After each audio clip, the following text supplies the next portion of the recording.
Chris Budihas, and today, virtually, I have Shawn Pardee, formerly with Ricardo Defense and Company, as a program manager, and we're going to get into a number of things. But first of all, let me talk about my friend Shawn Pardee. So Shawn and I got to know each other during the surge in Baghdad with 3rd Infantry Division, and Shawn spent time as an enlisted soldier, and then came to the dark side, as they say, as an armor officer, and then towards the end of his career, and went into the acquisitions field. So, Shawn, thanks for being here today. Hey, Chris, thanks so much for having me. I really look forward to this today, being able to talk to you and your team. Yeah, so I know a lot about you, but for the rest of the nation, so where are you from? What you do in the military? Sure. Which I talked about a little bit, and let's talk about that post-military transition and how that went, and maybe some advice you may have for fellow service members. Oh, that'd be great. I'd love to. So, yeah, where I'm from, I grew up in Southwest Virginia. Adding a little humor to it, I tell people Appalachia, but it's not really that far from that. So I grew up in the Shenandoah Valley in Southwest Virginia. Did about 10 years enlisted time, different combat arms MOSs. And then, if you didn't know, Chris made a transition to the dark side as well. So I made mine after 10 years and did 15 years as an armor officer. I kind of did the standard fare of positions through that, a couple of outliers. One, I was acquisition officer for a short period of time. And then eventually retired out of the Detroit Arsenal, working on the next generation combat vehicle cross-functional team. After that, I've been retired 3 years. I transitioned out to a company called Ricardo Defense for a little bit. Worked several projects on there. First starting off really as a project manager, and then ultimately worked my way up to director of programs. It kind of leads me up to today.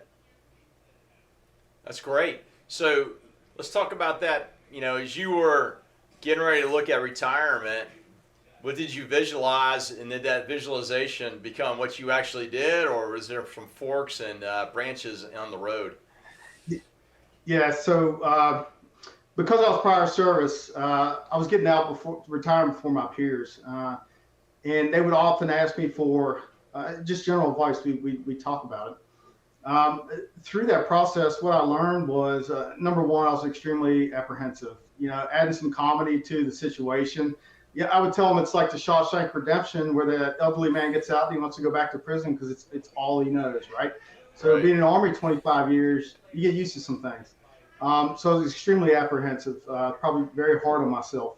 I was fortunate to get a job, and it really thrust me into a technical field, much different than anything I'd ever done before. As I was thrust into this technical field, it was dealing with modernizing a maintenance application to digitize everything, send data up to a top tier for data analysis for prognostic and predictive maintenance.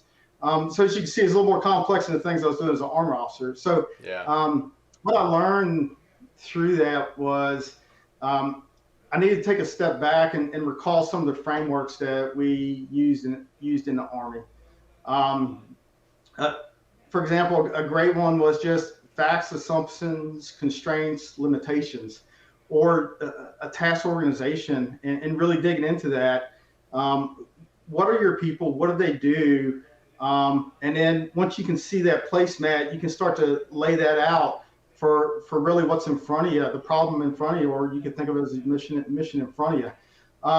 So I found myself starting to recall the frameworks. And then what I did next was I wanted to recognize my current pattern. So, or you can say your current operating environment. Like, what am I doing today? What have I been asked to do? So, how can I take my old pattern or framework, lay it on top of this current pattern, and then pull some threads through that? And probably the most critical piece of what I'm describing, like if I would draw a circle around this, the circle would be on the job training. Yeah. So in order for me to do those two broad steps I described, I needed to learn a lot about what we were doing. I spent a lot of time with engineers, whiteboarding events, just having a PowerPoint slide up and say, hey, talk me through how this works. And that led to another framework discussion. One that I really appreciated, I remember, was just concept of the operations. Hey, talk a big picture for me. These big blocks on here, like, why do they exist and what do they do, right? And then we start whittling that stuff down. And as I started to work through this and work with customers more, I realized that taking that big picture and then whittling it down really resonated with a lot of the customers, because I had something in common with a good bit of the people who actually managed some of these projects. Is they didn't have a hard engineering discipline background as well. Yep. So when I kind of wrapped all that together, reflecting on it, I think those are some of the ways that helped me just get over those humps, those speed bumps. No, I appreciate it, because it's funny. I've had a lot of interactions. As a matter of fact, this morning I had a conversation with the Jacksonville Small and Emerging Business Director here, and we had these conversations about, you see folks gravitate, they'll have a strategy, which is a good visualization of what they're doing, because we do that in the military all the time, but they don't have the tactics. Or it's another small business has a great tactics, but no strategy. But what I'm hearing you is your ability through your experience is you operate from a tactical to the strategic level, and you brought that framework out there to, one, show the business, probably flat some communication, some understanding that's probably helpful for the organization, probably some planning tools, so there's some expectations, and then some gated ways to hit your MOEs, MOPs, or measure performance, measure of effectiveness, kind of like our key performance indicators and stuff. Yeah, absolutely. Yeah. One of the critical pieces, like you said, if you got that high level strategy, like you got to nest into that. And if you got a portfolio of like 50 programs, those KPIs, key performance indicators, like the aggregate of those should be fulfilling that strategy. And it's just what you said, Chris: strategic, operational, tactical. You got to pull that thread all the way through. And it's still same. Like for me, like project managers, I would take that information, and I actually would issue monthly guidance on our projects for our monthly project reviews. It was based on what we saw previous months, changing trends, and some guidance and direction for things we needed to go. Some risk areas that I saw. So yeah, it's all kind of same. It's just that we're calling the framework, and to me, recognizing that current pattern and then applying that, it was really important to me. Yeah, I hear a lot of growth of mine, in execution. You've grown a lot. I hear lifelong learner.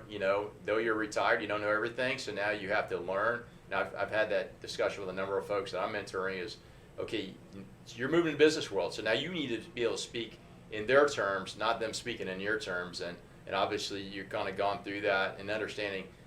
One, you have to be humble enough to go down there and talk to that engineer to kind of realize what they're doing and how they're doing it, to kind of be the connective tissue between the customer, the executioner, if that's a product or service, and then the rest of the team that makes up the business. Hey, Shawn, thanks for your service to the nation and what you did for us, both here in the United States and then more importantly in Iraq. It's good to see another Desert Rogue out there, and no doubt, as you go through your transition, you'll continue to be successful in life. So again, hey, thank you very much. Hey folks, if you like what you've seen, like us on Facebook, continue to track all these interviews, because I tell you, if you're a transitioning service member or get ready to retire or leave as part of your end of active service, you can learn a lot from the folks that came before you. Use LinkedIn, it's a powerful tool. There's a lot of folks out there willing to help you. You just got to reach out and have a little bit of more courage. Say, hey, I got a question. Can you help me here, or can I get some mentorship? You'd be surprised the positive responses you'll have. So, hey, we'll see you at our next segment. Thanks.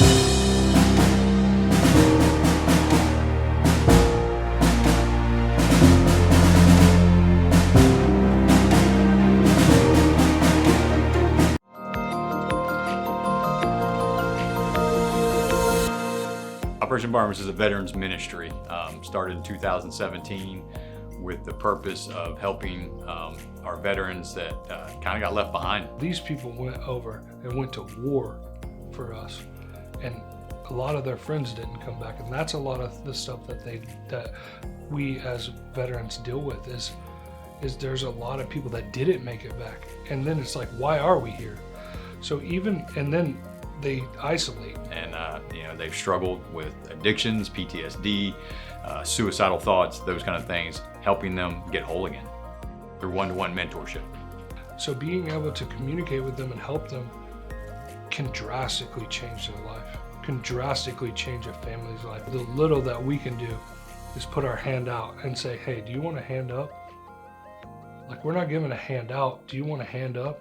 And just be able to be there with them and do life with them and just be able to help them, because, man, they put their life on the line for you and me.